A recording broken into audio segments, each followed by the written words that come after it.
Exciting news. I finally got a rice cooker. Let's check it out.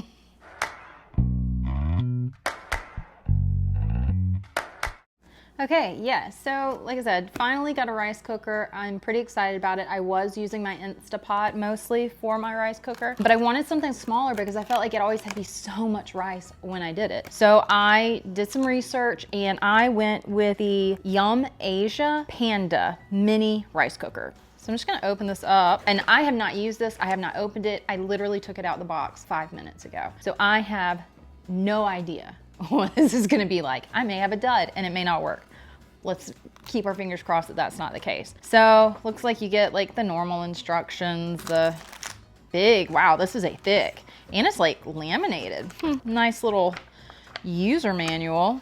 So just some stats. It is a 3.5 cup rice cooker. So it says it has 4 rice functions and then 4 like multi other purpose functions. Spoons, I guess that's like a fluffer and a scooper. I don't know, but they give you 2 things. The actual cord, important. And here is the rice cooker. And I'm gonna save my box just in case this is like a dud. Has a nice little handle to pull it out. That's convenient. Here she is.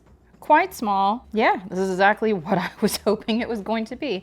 I just wanted something easy. It does have a nice little LED display, so that's cool. It also has like a steaming function. We'll get to that because I don't really know, but supposedly this allows steam to come out. Okay, so this is the Good Food Star Buy of 2024. I have my laptop here to make sure I'm telling you all the different things. Does white rice, long rice, short grain, sushi, brown, all in a quick cook, 7 cooking phases to ensure the best taste, texture, and aroma. This one does have fuzzy logic. I knew that was important to have the fuzzy logic, so this one does have that. 24-hour preset timer, keep warm feature, and 10-minute countdown for rice function. Comes with your little measuring cup. And this is what really got me. This is not. This is your little steam bucket. That is cool to have, but that's not what sold me. So it's a ceramic coated inner bowl. You do the best you can. This one's not stainless steel, but to me, for rice cookers that I saw on the market, this was one of the safer inner options. So that is the main reason I went with this one. Now, currently this is on Amazon for $109. It has really good reviews and everyone seemed to pretty much like it. I mean, there's always negative reviews. The Zojirushi, there's negative reviews, and that's supposed to be like the all-star of rice cookers. But I just, for a small rice cooker, it was hard for me to spend that kind of money. I mean, $100 is still a lot, but I decided to splurge because this one was an award winner. Okay, so yes, this is a removable steam valve. And then on the back, you have the condensation collector, which is kind of cool. I've never seen that. All right, so to open it, it's just got this little knob here. You click it and it opens up. Super smooth. How nice is that? But I'm going to take these parts out and wash them and get things ready for dinner. We're just doing like an easy chicken tikka masala, but I wanted to just see if it would help and make a simple dinner on nights like tonight where work was just crazy and I just want something simple. All right, so this should just pop off, this top part. Oh, that was easy. Well, I'm just going to wash this stuff. Be right back. Now everything is fresh and clean. All right, and it just pops right, you know what? Since this is the first time, I'm going to wipe the inside of this too. All right, so this just snaps on like so. Oh, and you can see I guess that's where the little vent is. Pop on. Super simple. And I'm going to pop this off and wash it also. Super easy. Okay, so it does come with some instructions, so I am going to follow them. Step 1 is to measure the rice. 1 cup, full to the brim. I'm just using long grain rice, and I'm not gonna stick this cup in my rice because I just washed it and it's still a little bit damp. So we're gonna do this the slow way. That is 1 cup to the brim. It says to rinse your rice, but I'm actually going to soak my rice so that a little bit more of the starch will come out. And I think I'll just soak it about 10 minutes and then I'll rinse it. Okay, it has been 10 minutes, so I'm just going to strain this, give it a good rinse, and back in the pot it goes. So one thing I really like about this is you can see this is like white against like the black interior, or it's actually like a dark brown, but you can see it so well. But short grain, long grain, and where to put the water. brown and porridge. So it's just really, I don't know, user friendly, I think. So let's pour water and fill it up to the line. That is it. I'm just gonna stir it a little bit. And then I'm just going to add a little bit of salt, a little bit of pepper. Probably actually don't need pepper for this, but I'm going to add a little bit. I'm gonna mix this. I'm just going to plug this up.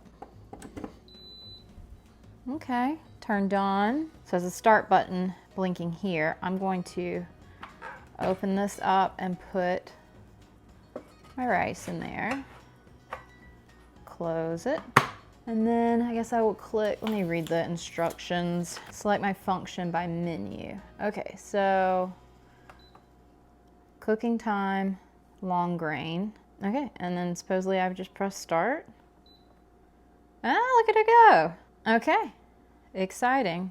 We will be back, I think in like 40 minutes, something like that. But maybe it'll tell me. If it does, I'll show you. So I did want to show that the lights have been spinning on this for 8 minutes now. I'm assuming that it might be like coming up to pressure or the steam getting it warm enough. But I did want to note that it has been doing this for about 8 minutes. So I'm gonna keep watching it. But just in case you're like, oh, is it working or not working? Mine is spinning for a little while. Okay, so it finally did the cook time.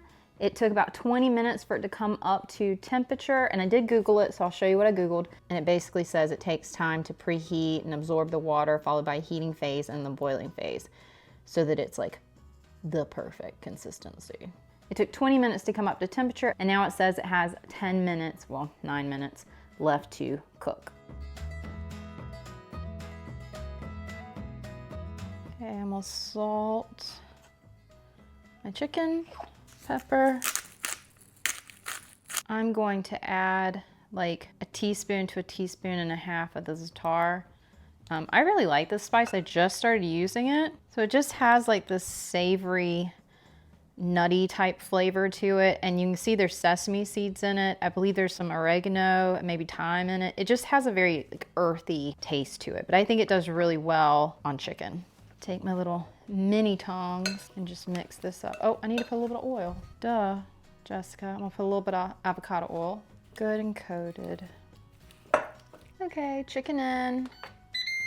Match cook. I'm using both sides. So I'm actually going to cook it, air fry it, temperature 400 for 20 minutes. And I'm gonna flip halfway through. Okay, so this just finished. It had the lightest of beeps. It was not loud at all, but it does have the keep warm symbol on. So while I get the rest of the food ready, I'm just gonna let it keep warm, see if it does what it says it's going to do. Now for my sauce, I actually picked this up at Sprouts. This is what I'm going to warm up to put my chicken in and to make like my sauce. And then I'm either gonna saute spinach or I might just throw the spinach in there so it's just one pot. I'm probably just gonna throw the spinach in, make things easier. I can't wait to show you how the rice turns out, but first let's talk about the sauce. Honestly, I'd give this one about a 6.5 out of 10. It wasn't my absolute favorite flavor-wise, but I will say it gets major points for convenience. It was incredibly easy to use, which is definitely something to take into account, for busy, just plain old tired nights. This brand actually has quite a few different flavors, so I'd be open to trying some of the other ones, but this particular one, I'd probably reach for it in a pinch. Now let's see if the rice makes up for that. Okay, so let's check out this rice. My sister's here. Ooh, it was kept warm for 31 minutes. I mean, pretty nice. I don't see any like burn spots. I guess I should just taste the actual rice. Rice by itself. Tastes like well-cooked rice. Okay. Do you want to taste it? I'll taste it with the food. I am super happy and super impressed. All right, we're gonna fix our plates if you want to see what the finished tikka masala looks like. And before we do that, make sure you're subscribed because I have also found a PFA and Teflon-free air fryer that I'm going to be testing very soon. That video is coming up in the next couple weeks. But if you're looking for a small rice cooker, this one gets 2 thumbs up.